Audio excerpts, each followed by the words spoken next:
Okay, there we go.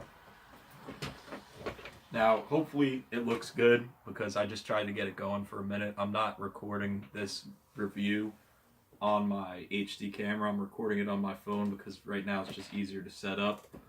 To be honest, I can't find the charger for the camera because I haven't used it in like 2 years. So we're just going to go with this and hopefully it works out and it looks good. If not, I have more of these beers and I could always refilm the review if it really looks shitty. So today, we're going to be talking about Great Lakes Brewing Company Hop Madness Double IPA. Now, this is a beer that I've tried before. I want to say about a year ago. Here in the tri-state area, we have a store called Wegmans, which is basically like a huge supermarket with a ton of different options. They got like a food court and everything like that.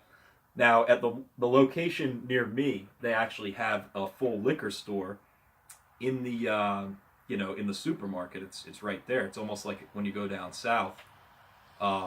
You'll see the beer and the wine, but it's different because at this store at Wegmans they have liquor too, so you can get everything. It's kind of crazy actually. You go in there sometimes, if you go on a Friday night, you got to be careful how much money you're going to be spending. So yeah, let's get to pouring this up and drinking it. So, Hop Madness by Great Lakes Brewing Company. Now this is 9% alcohol by volume, pretty heavy beer. For IPA, not extremely heavy. I mean, there's some that are upwards of 13%, 12, 13%, and this is 100 IBUs, so pretty bitter. For somebody who doesn't really like IPAs too much, I wouldn't go and get this one first. Just this is based off me already trying it. So let's give it a pour. Fantastic IPA for people who really like IPAs. However, somebody who's not used to the bitter beers, they may not like it as much. I'll put this here so hopefully you can see it. Not too big of a head on it, about like one finger head. It's also because it's extremely cold and I didn't pour it too aggressively. I usually like to drink my IPAs really, really, really cold, like damn near frozen. So this has been in my freezer since I got it from the liquor store for about an hour. So it's very cold. There's not going to be super lot of head because I didn't pour it too aggressively, and it's also freezing. So got to pour it up. It's a nice color. Looks primarily pretty filtered, but there is a little bit of haze going on in there. It is a fresh beer. I believe it's pretty fresh. Let's see. For freshest taste, please enjoy by April 16th, 18. So I'm guessing it was probably bottled in December or something like that. You don't want to let these IPAs go too long after their enjoy by date, especially if, in my opinion personally, if IPA is after the enjoy by date when you go buy it from the store, I won't pick it up, even if it's by a couple days, because even if I was to get this beer in, say, March 31st, it would probably not taste as good as if I were to get it on a day like today, which is the 22nd of February. So, let's give it a try. And for anybody in the comments that knows what movie I'm watching, I'm sure most of you guys do. Classic horror movie, of course. Really good. Just started watching it. It's one of my favorites. It's a rainy day today, so on a day like that, you got to put something in. Classic like this. And there you go. Jack right there. So let's give it a try.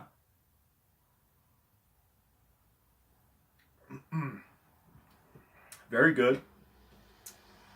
Slightly fruity, but not overpowering on the grapefruit kind of flavor that you get from a lot of these IPAs. Very strong tasting, but it does not taste like 9%, which is, you got to be a little bit careful with these. These do come in 4-packs, and I believe the 4-pack I bought was about $11. So, it could be cheaper, it could be more expensive. It all depends on where you buy it and, whatever, the distribution and all that.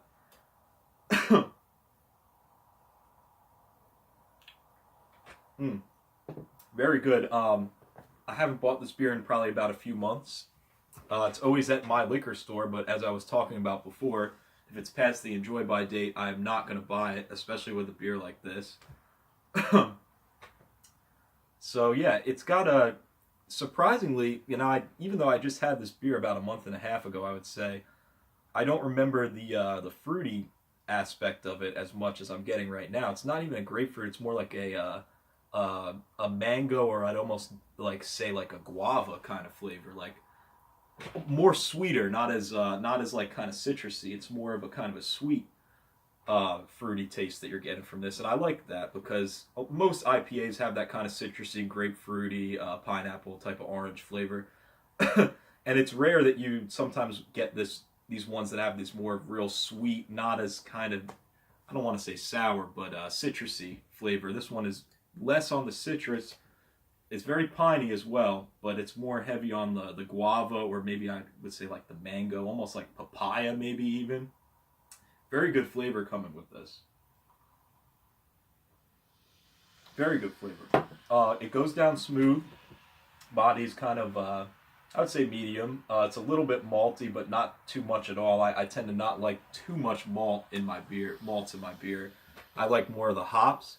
For 100 IBUs, it's very bitter, but it has the malt to balance it in the back that can really make it pretty smooth to drink, which I think is pretty important for these kind of IPAs because a lot of them, you get these real heavy ones, especially like 9% isn't too heavy, but some of the Flying Dog ones are about 9%, or even upwards of 11 or 11 and a half, I believe, is the double dog, the double IPA. I can't, I could usually drink a pretty lot of beer, but those kind of beers, I can only drink one or two of them because they're just so heavy, and the alcohol percentage is very high, but the beer itself is very heavy. So that's the thing where it gets for me, and this is not like that. You could definitely drink a 4-pack of these. Would not suggest drinking a 4-pack of these and driving anywhere because you'll be toast after 4 of these, at least even for me. And very good beer, very good. I've not tried too many of the other Great Lakes beers, but I'll definitely will in the future. I've tried a couple of them. I'm just not exactly sure which ones. I can't really remember, but yeah, great beer. If I'm gonna score this one out of, I'm gonna do my score regular, about out of 100. How pretty much everybody else does it, or 1 out of 10. It's pretty much the same thing, really. Out of 100 for this style for IPA, I would give this a great score. It's not the best I've ever had, but I'd probably give it about a 92 or 93. We'll go with a 92. And I think that's a fair rating for this beer, and you get it fresh. It tastes great. I think that might be the problem with the other one I had. I wasn't remembering too much of this fruitiness was because I think it was closer to the enjoy by date. So getting these beers fresh is very important, guys, at least for me. I guess some people may not care about it, but how it is usually people who like these IPAs, they like to be kind of up to date on their beer and know, that they're drinking it fresh and it's not been sitting around for, a year or something crazy like that, which I see at some of these stores in my area that not many people get certain beers. They're sitting there for years at a time and they expect to actually sell the stuff. I mean, it's crazy, but so, I've been victim of that, buying old beers and stuff, but this is a great beer, and I would definitely highly recommend it if you can get it. Now, these guys are out of Ohio, I believe. Let me just double check to make sure I'm not screwing up. If I could find it on here. I believe, yes, Cleveland, Ohio. So they're not far from me. About 7-8 hours from me. But, I don't think they distribute on the West Coast too much, but it's a common one for me to find around here in the tri-state area. So if you guys can find it, I would definitely pick it up. And with that being said, this is 908 Big Smoke. More videos coming up for you guys. And remember to leave a comment about what movie I'm watching below in the description if you guys know. I'm sure you do, because most people watching beer reviews on YouTube, are either my age or older. And I'm 24, so I know this movie, and it came out before I was even born, so I'm sure most people will know it. It's a classic. Thanks again, and I'll have another video for you guys up very soon. I'm, having fun making these little videos, and, if this comes out good and people like it, I'm going to keep doing these beer reviews, and I'm going to do some horror movie reviews, maybe even combine the two, do a beer and a movie kind of thing, almost kind of like what they used to do on TNT. In the late 90s and early 2000s, like dinner and a movie kind of thing. I think that would be kind of cool. But But thanks, guys. Please leave some comments below. Subscribe if you want. If you don't want to, whatever. I'm not planning on making any money off this channel. It's just kind of for fun. So definitely check it out. Check the video out and let me know what you guys think. Thanks.